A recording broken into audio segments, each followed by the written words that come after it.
एकाकी Rancher Samuel Garrett ने उस सुनहरे और एम्बर के रंगों से रंगे मरुस्थली सुबह में उसे पहली बार देखा। वह 40 के आसपास का था, एरिज़ोना की सूरज की तपिश से झुलसा हुआ और 15 सालों से अपनी रैंच पर अकेलेपन में घिसा हुआ।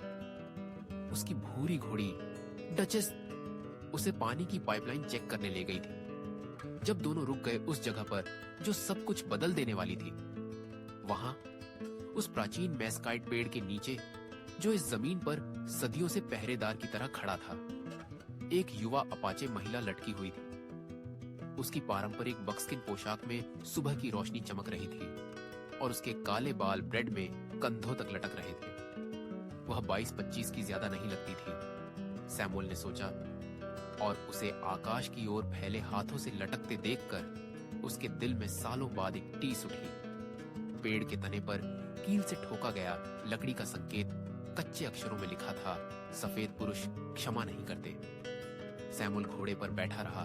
कुछ पल मरुस्थल की हवा में सेज की खुशबू और दूर की बारिश की यादें आ रही थीं। उसने अपना पूरा बड़ा जीवन इस जमीन पर बिताया था। इसे अपने पिता से विरासत में पाया था, जिन्होंने अपने पिता से लिया था, लेकिन उसने कभी ऐसा कुछ नहीं देखा था।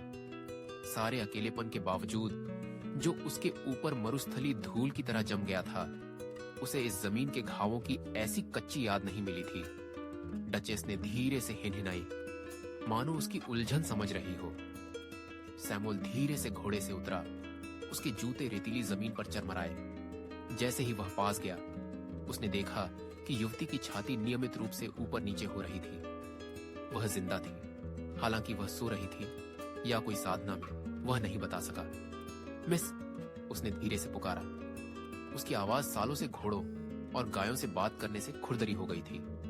मिस, आप ठीक तो हैं? उसकी आंखें खुली, गहरी और काली, जैसे मरुस्थली रात का आसमान। उसने उसकी ओर बिना हैरानी के देखा, मानो उसका इंतजार कर रही हो। उसकी नजर में डर नहीं था, सिर्फ पीढ़ियों की गहरी उदासी थी। मेरा नाम सैमुअल है, उसने कहा, हैट उतारते हुए। सैमुअल गैरेट, ये मेरी जमीन है, लेकिन ठीक है, इससे पहले ये किसी और की थी। युवती ने उसका चेहरा कुछ पल देखा, फिर बोली, मैं मॉर्निंग स्टार हूँ। ओ, उसकी आवाज में उसके पूर्वजों की संगीत जैसी लय थी। मैं यहाँ अपने दादा के पापों और तुम्हारे पापों के लिए लटकी हूँ। सैमुअल के सीने में उसके शब्दों का बोझ उतर आया। वह बड़ा हुआ था उन कहानियों को सुनकर जो टुकड़ों में थी, उन दिनों की जब बसेरों और अपाचे के बीच तनाव था। उसका अपना दादा उन दिनों का हिस्सा था, हालांकि परिवार ने कभी खुलकर कुछ नहीं बताया था। कौन से पाप?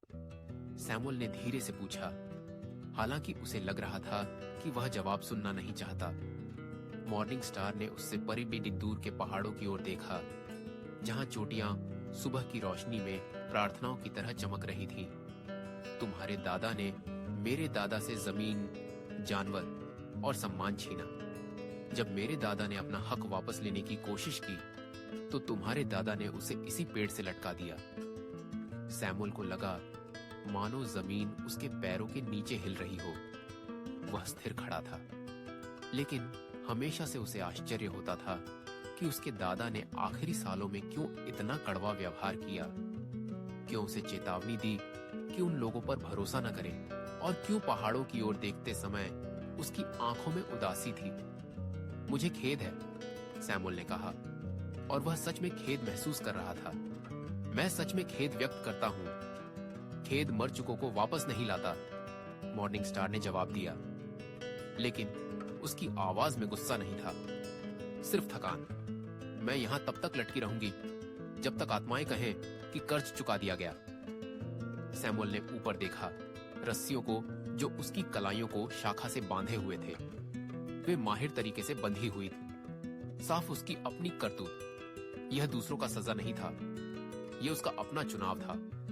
यह एहसास उसे थोड़ा राहत तो देता था, लेकिन और भी दुखी कर जाता था।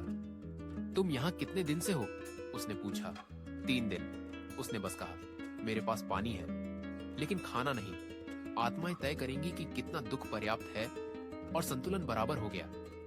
सैमुअल के अंदर कुछ हिल गया, एक ऐसी हलचल जो 10 साल पहले उसकी पत्नी सारा के कैंसर से मरने के बाद महसूस नहीं हुई। यह जरूरत महसूस करने जैसा था, एक मकसद जो कोई गायों की देखभाल और बाड़ लगाने से परे हो। यह सही नहीं है, उसने धीरे से कहा। चाहे मेरे दादा ने क्या किया, तुम्हें उसके लिए दुख नहीं उठाना चाहिए। मॉर्निंग स्टार की आंखें उससे मिली। तुम हमारे रीति रिवाज नहीं समझते। शायद नहीं, सैमुअल ने माना, लेकिन मैं दुख समझता हूं, और मैं समझता हूं कि पुराने घावों को भरने का एकमात्र तरीका है कि उन्हें और खुरचने से रुको और कुछ अलग करना शुरू करो। वह अपने घोड़े के बैग से चाकू निकाल कर लाया। मॉर्निंग स्टार ने उसे उत्सुकता से देखा, बिना डरे। तुम क्या करने वाले हो, उसने पूछा। वह जो बहुत पहले किया जाना चाहिए था, सैमुअल ने जवाब दिया, और रस्सियां काटने लगा जो उसे बांधे हुए थी। उसके पैर धीरे से जमीन पर आए और उसने अपनी कलाइयों को रगड़ा जहां रस्सी ने निशान छोड़े थे। कुछ पल के लिए वे दोनों मरुस्थली खामोशी में एक दूसरे के सामने खड़े रहे। दो लोग अलग अलग दुनिया से, पुराने दुखों की गूंज से जुड़े। क्यों, उसने बस पूछा। सैमुअल ने चाकू रखा और पहाड़ों की ओर देखा। क्योंकि मेरे दादा के पाप मेरे पाप नहीं होने चाहिए, और तुम्हारे दादा का दुख तुम्हारा दुख नहीं होना चाहिए। क्योंकि शायद इस मरुस्थल में किसी को वक्त आ गया है कि वह दुख की बजाय उपचार चुने। मॉर्निंग स्टार ने उसका चेहरा लंबे समय तक देखा। तुम वैसा नहीं हो जैसा मैंने सोचा था, और न तुम वैसी हो जैसा मैंने सोचा था, सैमुअल ने एक छोटी सी मुस्कान के साथ कहा। मैंने तो उम्मीद नहीं की थी। वैसे मुझे नहीं पता मैंने क्या उम्मीद लगाई थी, लेकिन किसी ऐसी औरत की नहीं जो अनजान मर्दों की गलतियों के लिए खुद को कुर्बान करने को तैयार हो। वे दोनों थोड़ी देर आराम से खड़े रहे, नीले आकाश में सूरज को ऊपर चढ़ते देखते हुए। आखिरकार मॉर्निंग स्टार ने बात शुरू की। मेरे पास जाने की कोई जगह नहीं है। मेरे लोग, वे हमेशा मेरी उन पुरानी परंपराओं को पसंद नहीं करते जो मैं मानती हूं। सैमुअल ने धीरे से सिर हिलाया। उसे समझ आता था कि फिट ना बैठना कैसा होता है, दो दुनिया के बीच फंसे रहना। मेरे पास एक रांच हाउस है, उसने सावधानी से कहा। इसमें एक आदमी के लिए ज्यादा कमरे हैं, और मुझे घोड़ों की मदद की जरूरत है। वे नर्म हाथों को कच्चे हाथों से ज्यादा पसंद करते हैं। मॉर्निंग स्टार ने सिर झुकाया, सोचते हुए। तुम मेरी फैमिली के बारे में जो जान चुके हो, उसके बाद भी मुझ पर भरोसा करोगे? भरोसा तो कहीं से शुरू होना ही पड़ता है, सैमुअल ने कहा। और मैं सोचता हूं, अगर तुम मुझे नुकसान पहुंचाना चाहती, तो तुम 3 दिन तक पेड़ से लटककर किसी ब्रह्मांडीय न्याय के तराजू को संतुलित करने की कोशिश नहीं करती। मॉर्निंग स्टार की होठों की कोने पर एक मुस्कान आ गई, जो उसकी तरफ से पहली बार थी। तुम में बुद्धि है, सैमुअल गैरेट। शायद आत्माएं हमें कोई वजह से मिलवाया। अगले हफ्तों में मॉर्निंग स्टार रैंच की जिंदगी का हिस्सा बन गई। उसके पास घोड़ों से एक जादुई सी बनावट थी। वो उनसे अपाचे और अंग्रेजी में बात करती, अपनी दादी की सिखाए गीतों से उन्हें शांत करती।